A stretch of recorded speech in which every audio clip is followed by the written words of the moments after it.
Hi, everyone. I think we'll give folks a few more minutes to join and then we'll get started.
For folks joining now, I think we're just going to give one more minute and then we'll get started with the discussion.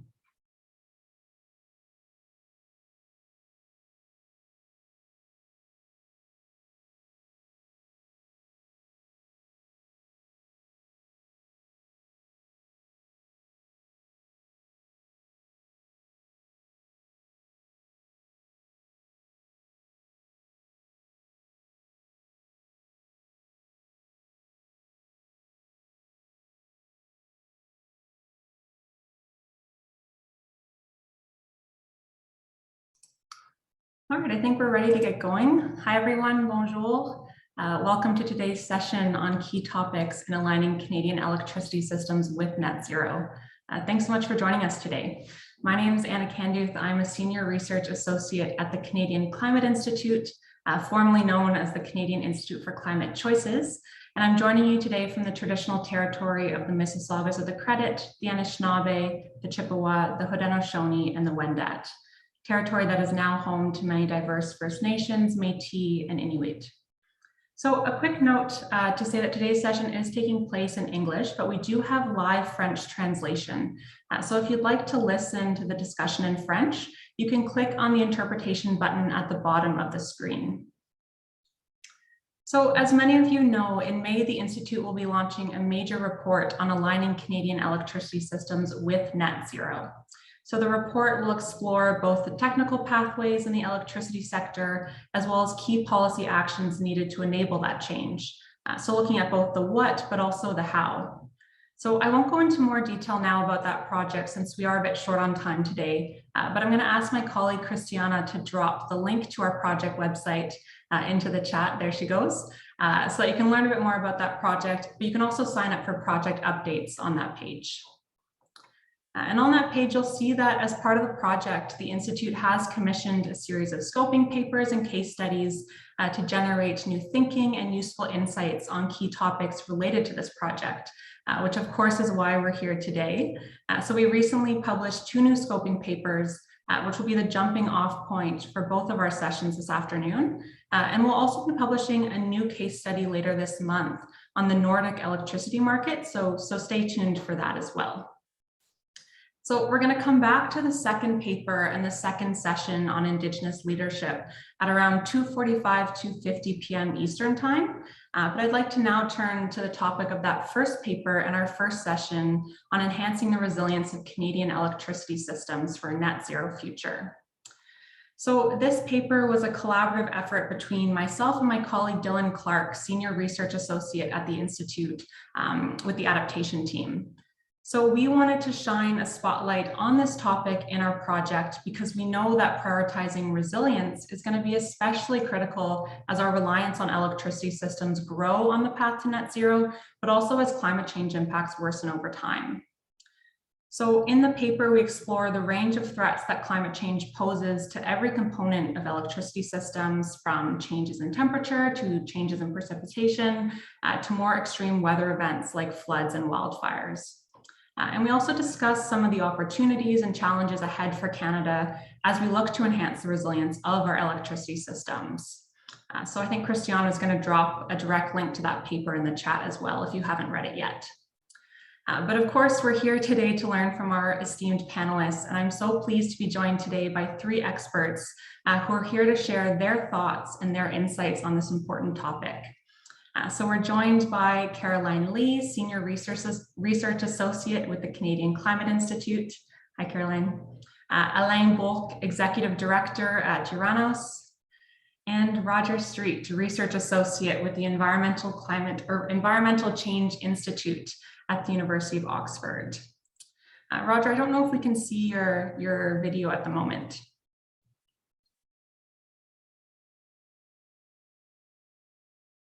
Bit of a problem, I'll get it working.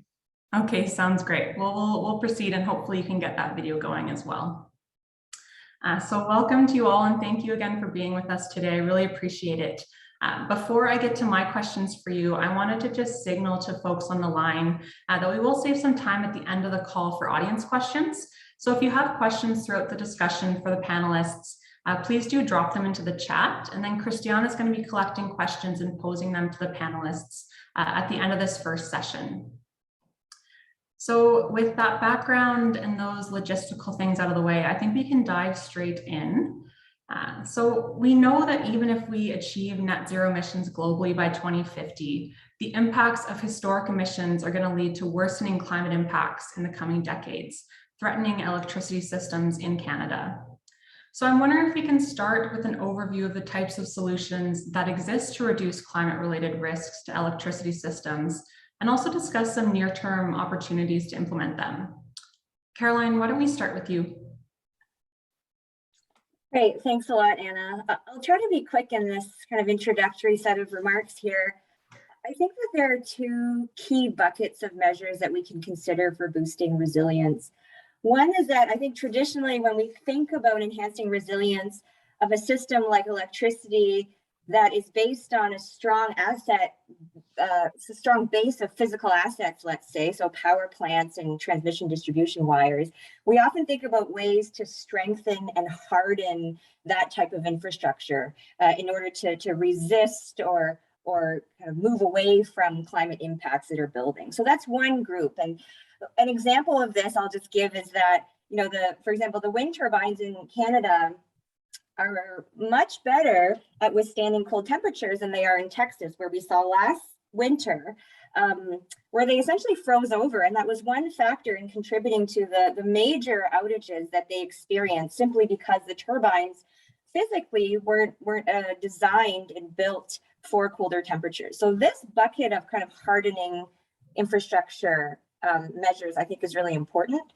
But there's a second bucket here around kind of at the more system level. So thinking about enhancing the flexibility of electricity systems to build resilience, again, at a broader scale, I think is really critical and really foundational. So it allows systems to be more responsive, and it also allows them to essentially accept isolated and strategic outages rather than resisting them outright, and then kind of prioritizing recovery from those outages. So, examples here are things like making demand more flexible, prioritizing the deployment of storage, which can be a really important source of backup supply. Also enhancing the integration of grids, so increasing the trade of electricity across regions. That's another way we can make our systems more flexible. So I'll end there for now. Sure, thanks, Caroline. Alain or Roger, anything to add to Caroline's great points? Well, maybe one obvious point I would like to add, I mean, at Uranos, we are working with Hydro-Quebec and Ontario Power Generation and Manitoba Hydro, is that we have to be also a bit optimistic in the sense that Canada already has a harsh weather, and we've been successful historically to adapt to a climate that maybe was stable, but was including a lot of variations. So there's already a lot of expertise on how to deal with the weather. Now, the big challenge right now is that we're still building infrastructure and we're not integrating basic climate information of the future to ensure that the infrastructure that we are building are going to be able to cope with future climate data. So it's a bit surprising when you think about it, is that we've been talking about climate change for so long, that there's still a lot of stuff that gets built in Canada that does not integrate climate change scenarios. There's a lot of data, there's a lot of websites, there's a lot of indicators that are available that could be, much more used. Thanks, Alain. You're touching on some of those near-term opportunities. I'm wondering if Roger can also add some comments there as well. Yes, I can, and I've tried everything, and for some reason or other, the video isn't working, and I apologize. Well, just looking at that and building on what the others have said is that there are some opportunities that exist right now, and that's really more fully embracing the initiatives on climate-related financial disclosure and adoption of new international standards. These are all being developed. There's things going on there, and these could be used to help for the management of climate change adaptation. But it's also looking at, and there's a lot of work going on in this within the electricity sector, not only in Canada, but in other parts of the world, where they're trying to make use and strengthen corporate risk management processes. These are, really making them part of that company policies, and really looking at potential risks that are also subject to regular this whole thing. And when looking at those potential risks, making sure they're subject to regular internal review and audit. I mean, this is something that can be really done right now, and it looks at how we then can take that to embed that in climate change adaptation and resilience.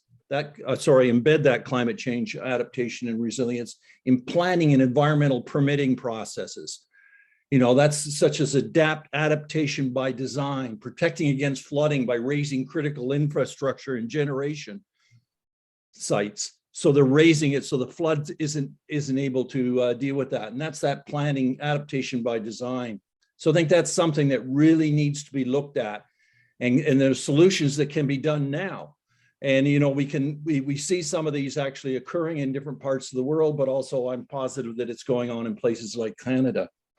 But then it's also looking, one of the things that I think it can be done a lot better is the involvement of the electricity sector in discussions related to future water resource planning.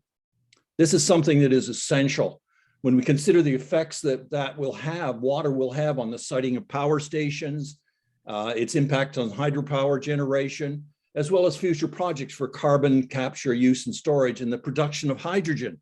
These are alternatives that are coming. We can do that planning now and get those introduced so that when we want to introduce those changes, the production of hydrogen and the carbon capture, use and storage, that it's a natural feature to involve the people from the electricity sector in those discussions. Thanks, Roger. So go ahead. Yeah, Alain. Yeah, I just wanted to add some point. One of the other aspects of solutions that is already out there is that there's various companies that have started to do a bit of adaptation on specific files.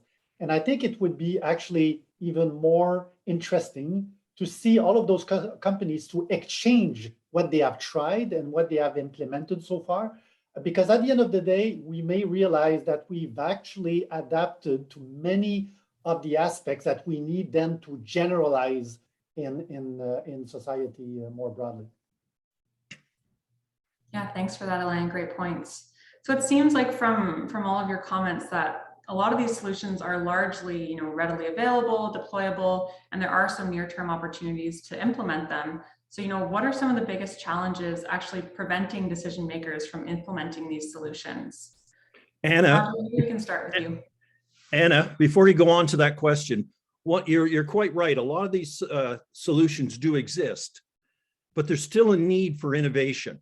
Innovation in some of the in terms of some of the solutions, but also innovations in some of the mechanisms and the way we interact, and as Alain just mentioned, the way these communities, the various sectors, and share information and work together. And I think that innovation is still very much needed. All the solutions don't exist. We're still trying to understand that. So I think I just wanted to make that point before you went on to that second question. Sorry. No, that's a great point.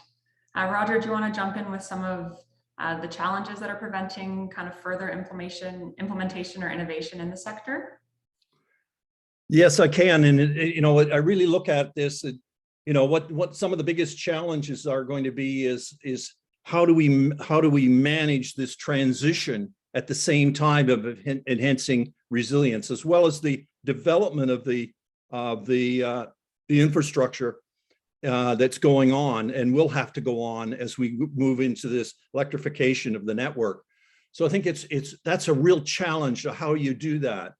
But I think it's part of that gets back to a little bit what Elaine was talking about is how do we define the roles of the various stakeholders that will be involved in modernizing the grid and bringing in the importance of planning for resilience and reliability as the sector decarbonizes. You know, and I think some of this relates to how do we adapt the regulations in the face of climate change?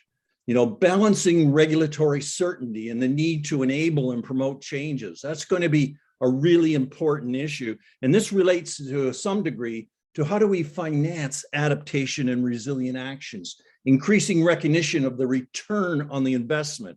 And I think this is a challenge that we need to really look at, you know, and it's some of the other challenges. There's two other challenges I just wanted to mention.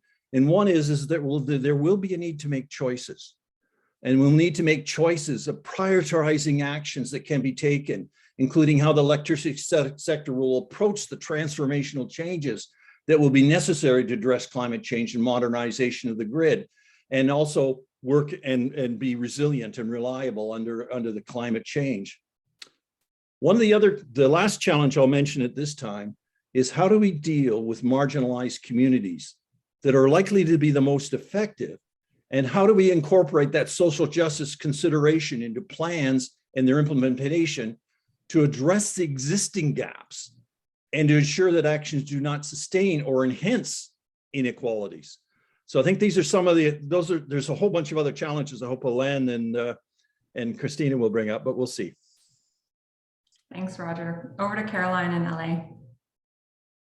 Maybe I can build on what Roger just said. I agreed with much of what you said, Roger, and in particular, the fact that there's a real need for systems and mechanisms to mobilize financial flows to resilience building investments.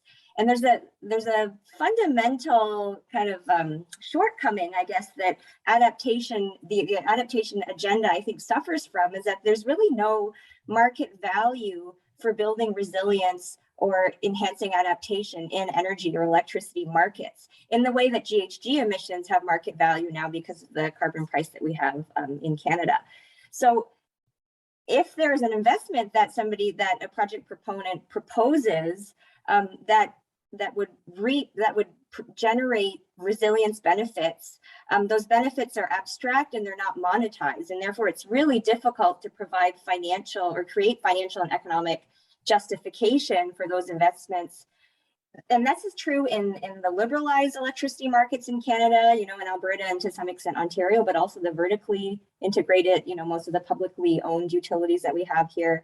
But I would also add a second point, and that is that regulators today, they don't have the mandate to prioritize and pursue objectives of broader resilience. And this is maybe a good place to distinguish resilience from reliability. So reliability utilities are required to prioritize and pursue as a key objective alongside affordability of electricity. But resilience, here we're talking about a broader concept. We're talking about responding to bigger, higher impact, potentially lower likelihood, but increasingly more likely events.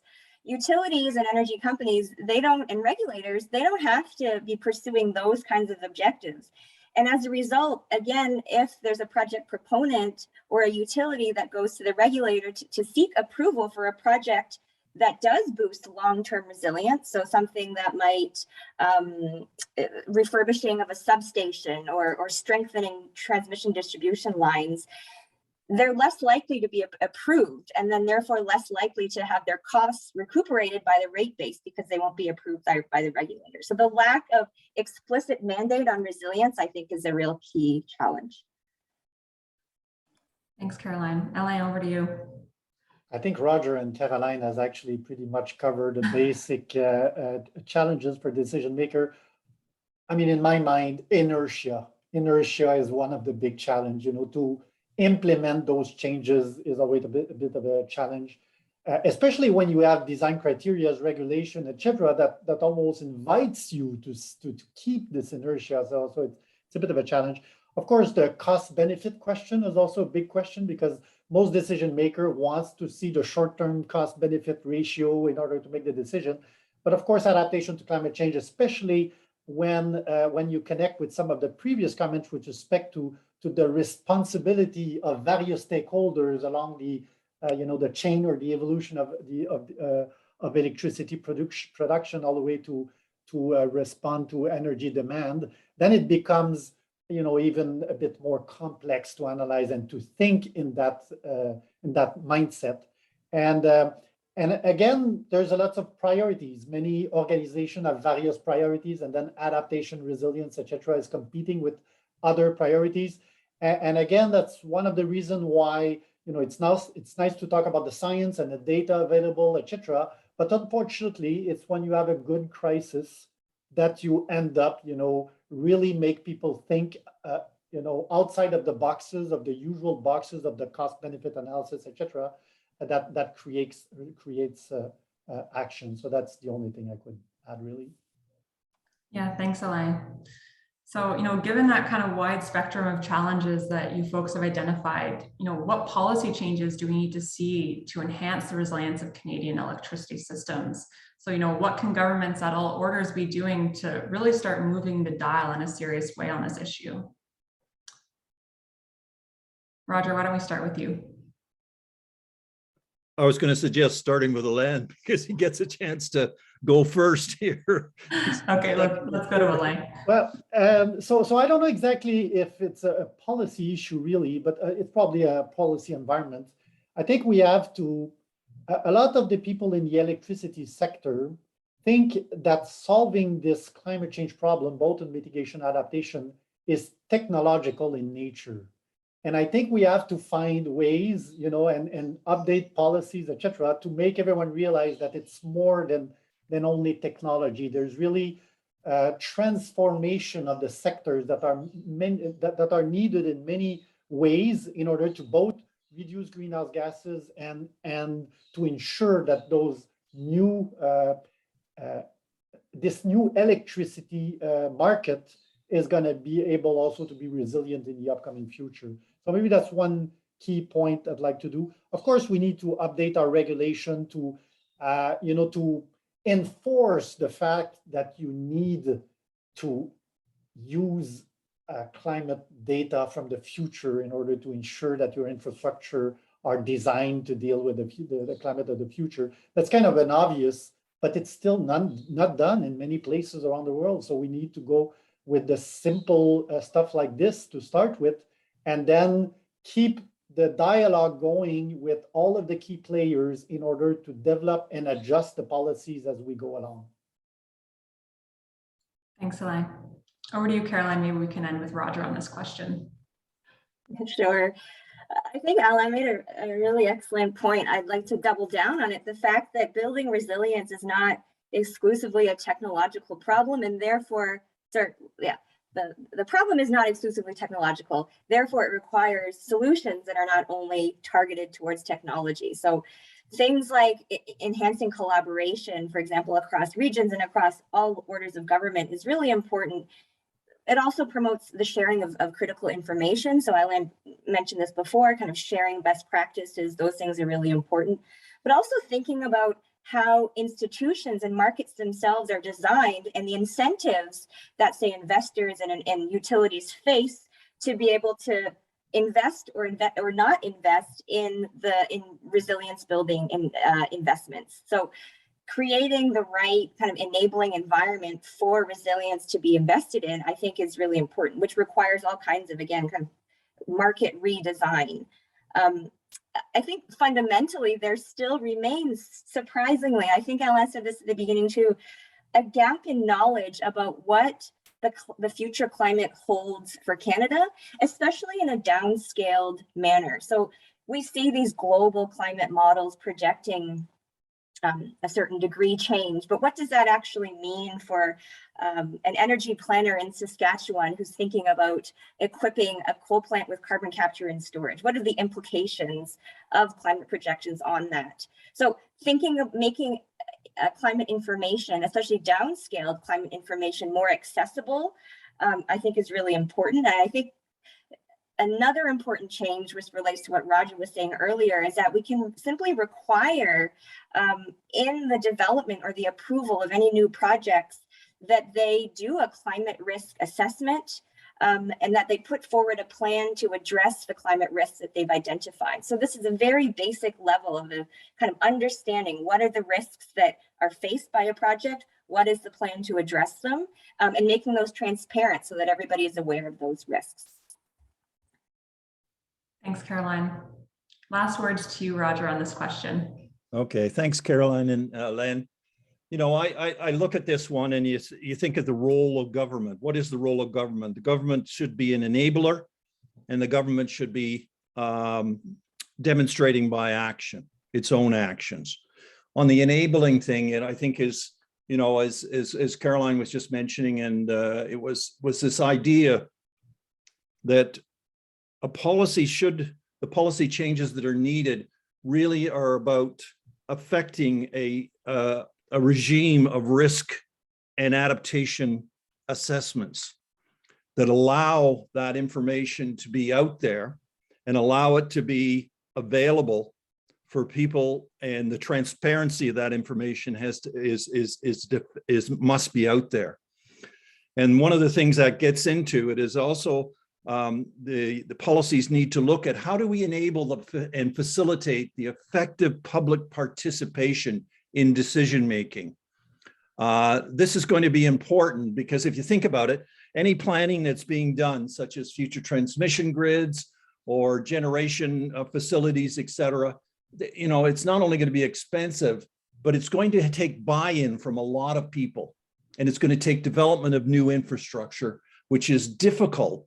And regardless of what kind of infrastructure, it's going to impact upon people. So they need to be brought in, and there needs to be a mechanism, and policy needs to start thinking about how it can enable that to happen. How could it enable there to be that type of participation?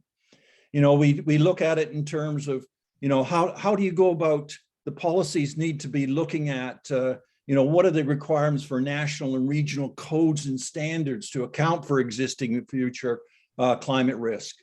But that has to be accompanied by, and this is the enabling factor, has to be accompanied by policies that look at how they make supportive information, guidance, and supportive resources available to facilitate the participation, to facilitate the undertaking of risk management that is essential.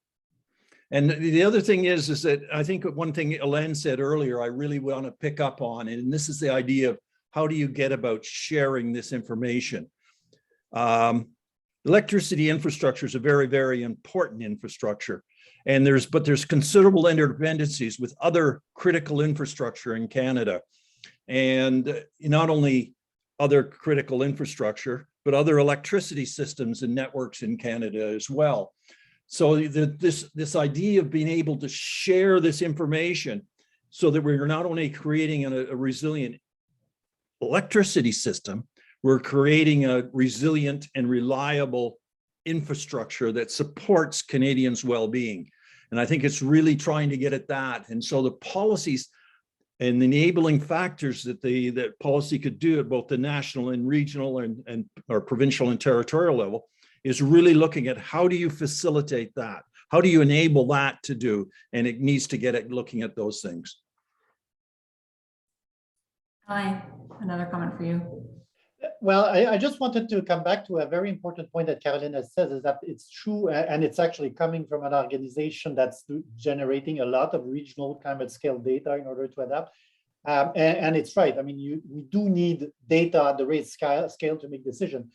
But on occasion, it does happen that stakeholders actually use the argument of the lack of data not to do much more. And I think you have to also realize, especially for a country as large as Canada, I mean, obviously we did not develop our electricity network by having huge amount of data. I mean, we're in a country that's mostly not populated with not a lot of data. So we were able to take decision and to manage risk, even though we did not have the perfect data. So we need data, but at the same time, we're in a position to actually advance by doing risk assessment, by doing estimates, etc. And I think that's important to move forward and then get the increased resolution data in the second round of adaptation process and third round of adaptation process, etc. Thanks, Alain. So I think you've all kind of already touched on this a bit, but I want to, hammer this point home a little bit more. The recent IPCC report that we saw released on Monday, underscored the importance of pursuing emissions reductions and adaptation simultaneously. So, as we look to transform our electricity systems to reach net zero, how can we be ensuring that our efforts to decarbonize are also building resilience?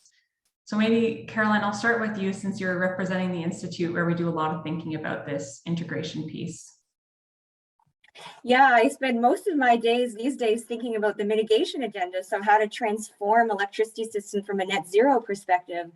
But it's hard to separate the two. In fact, they should be more integrated for all kinds of reasons. I mean, if we are to see this deep fundamental transformation of an overturn of capital, significant investment in the electricity system in order to reach net zero, it creates this huge opportunity to also be building resilience into that new capital or that refurbished capital at the same time. And it also represents potentially a significant missed opportunity if we're starting to build all of these assets that are ill-equipped for a future climate. So I think this is really critical. Well, I think in order to operationalize, we always talk in abstract, integrating mitigation and adaptation, but what does it actually mean? I think it means kind of sitting down and looking specifically at what measures and solutions can advance both mitigation and adaptation agendas. So some examples here would include things like energy efficiency.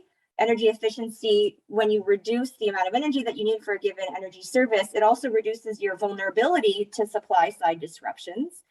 A second thing is deploying increasingly, I mean, we're seeing this already, distributed, decentralized energy sources. So small scale, say solar PV on rooftops, small scale storage.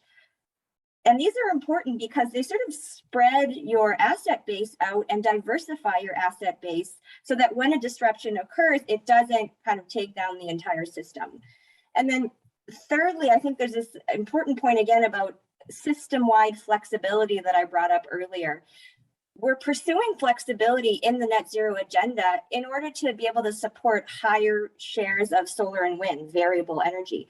But flexibility in the system is also really important for resilience. So if you have more storage in the system, if your system is more integrated with other systems, if your demand is more flexible, so if you don't have to charge your EV at this particular time, but it can be shifted along the way. Those kinds of things can make you also more responsive and nimble in response to disruption. So those are the kinds of things I think policymakers should be paying attention to and placing a premium on, frankly. So if you're thinking about what capital or what types of measures to prioritize, think about the ones that get you kind of multiple benefits. Thanks, Caroline. Roger, Alain, anything to add before we turn to my final question for you folks? I can add something there is that,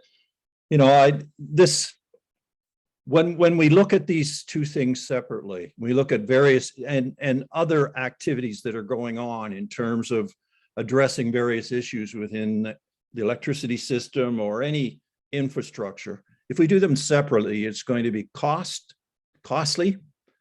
It's less likely to be effective, and it's less likely to increase the likelihood of conflicting activities that are going to actually increase costs again. And when I talk about costs, I'm not just dealing with economic costs, I'm dealing with social costs as well.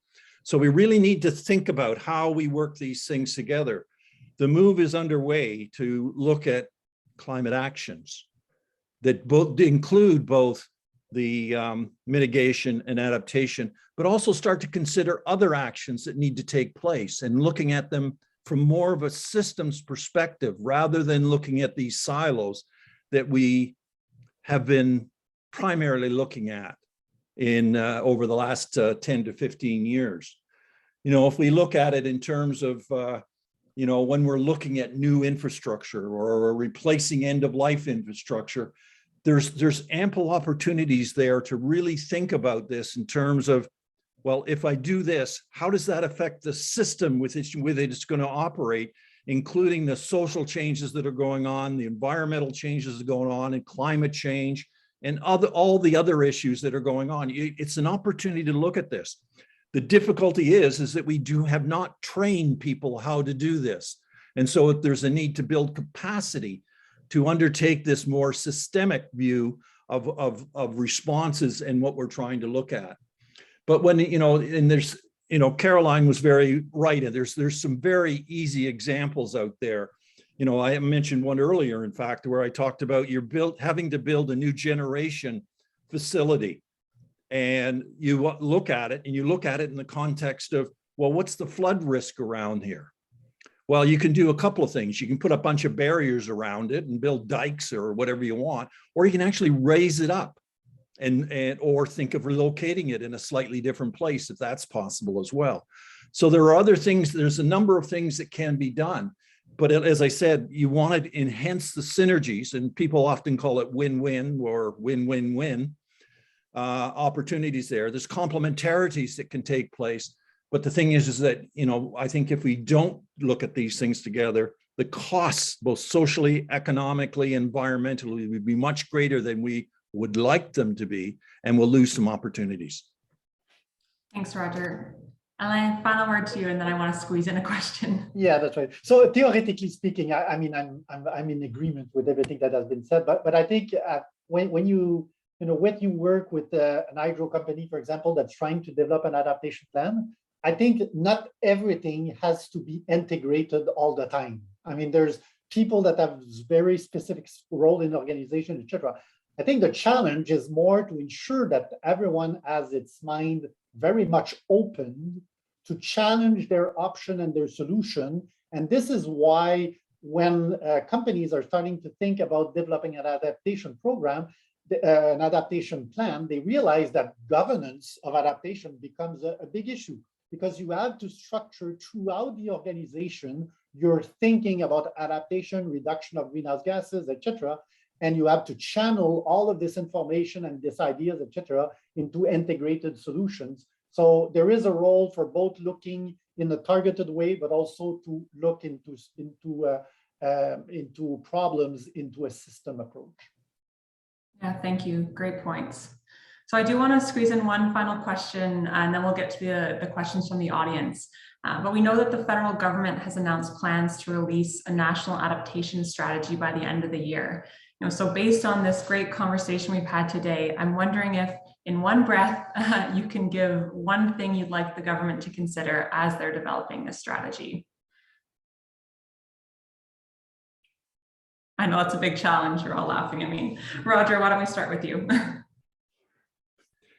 I think I'd like to see in that national adaptation strategy the requirement for this exchange of knowledge and information throughout the infrastructure sector, including the electricity sector and all components thereof, and then creation of a scrutiny capability at the national and regional level to note progress and deficiencies. I think this is going to be important. This is critical to the well-being of Canadians, and I think we need to really look at this seriously.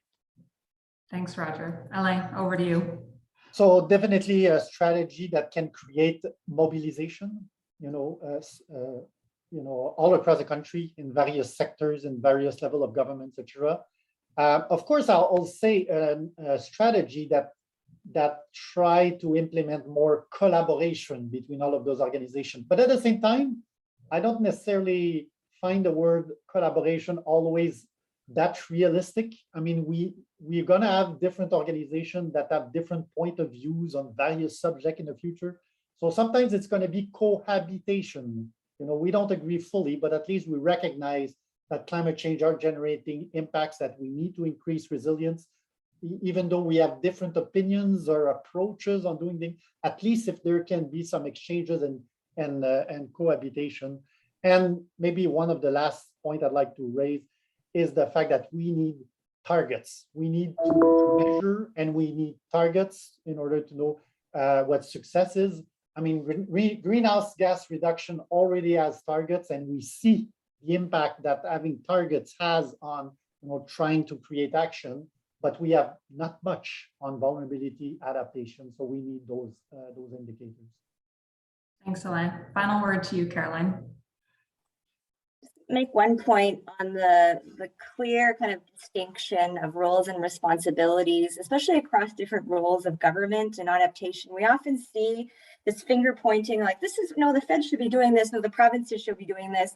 There's a bit of an unclear notion of how responsibilities are delegated. So a clear framework for what, how each of these players interacts in this landscape, I think could be really helpful. Thanks, Caroline. All right, so I know Christiana's been hard at work collecting questions in the chat. So I'm wondering if you can bring 1 to 2 questions forward to the panelists that you read in the chat. So thanks everyone for participating in the chat, and thank you panelists for this great conversation. I saw a lot of interest in some of the decentralized energy resources, and Caroline, you spoke a bit about the benefits, but someone had posed a question about the risk and maybe some of the obstacles. Would you be able to speak to those? And then I'll pose my second question for all of the panelists. I think distributed energy resources are not the be all and end all. We shouldn't be 100% decentralized, I think, in this country, partly because they come at high cost. So because these things don't benefit from economies of scale, they can be more expensive. The thing is, we're not, again, evaluating the benefits of resilience when we're thinking about deploying rooftop solar plus storage on top of a commercial building, for instance. So I think thinking more about the resilience benefits, which would increase their deployment, but not kind of go full hog on distributed energy resources, I think is really important. Another obstacle there is that it might require a lot more investment in distribution and transmission infrastructure. So it's not just about the infrastructure at the end user point, but thinking about the networks that are needed to support this more decentralized system. So that's, I think, a second challenge. And then a third one is that it does require rethinking for utilities in particular, how they manage these disparate points of production. So it does require some changes in market and I think in utility structure. Alain or Roger, anything to add to Caroline's points? No. All right, Christiana, over to you with the next question to all the panelists. Okay, thank you. One other thing that came up a lot during the discussion, I thought, were incentives to focus on adaptation and integrate adaptation into decision making. So someone in the chat had spoken about and brought up one example of utilities paying for customers' outages. How do you think that would work as an incentive to integrate adaptation? And do you have any other measures to incorporate adaptation decision making?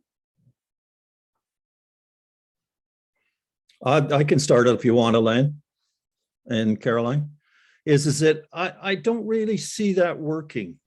I don't really see that working because it's, if you want, some of the things that I'm seeing and I hear people talking about is the idea that we don't know how to value resilience. And someone will put up their hand right away. He says, yes, the insurance industry knows how to do that. I'm not talking about that type of valuation of resilience.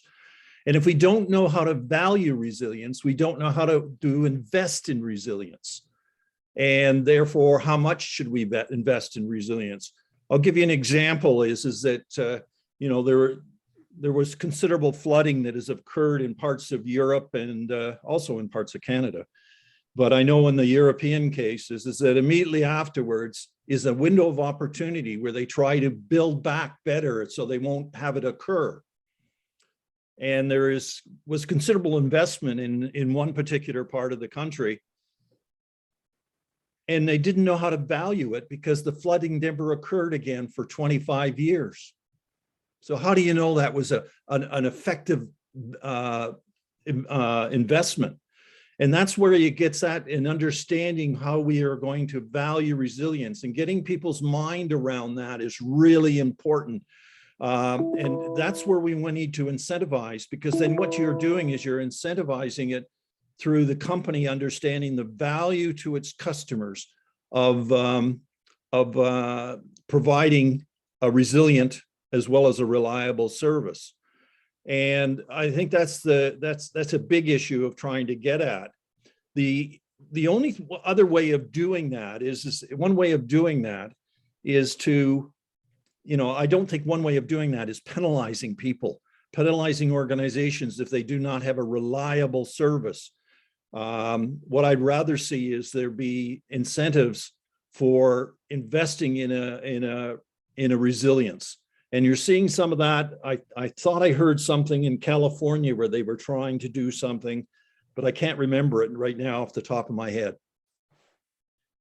Thanks, Roger. Alain or Caroline, any thoughts on that question? Yes, especially the time is flying by. All right, well, thanks for keeping me on time, and thank you all for that wonderful conversation. I think lots of rich insights. So I appreciate you all being here today. We're going to take a 2 to 3 minute break, or maybe come back at 2:50 for the next session. So folks, please stay on the line. We'll be back for session 2. And thanks again to our wonderful panelists for that great conversation.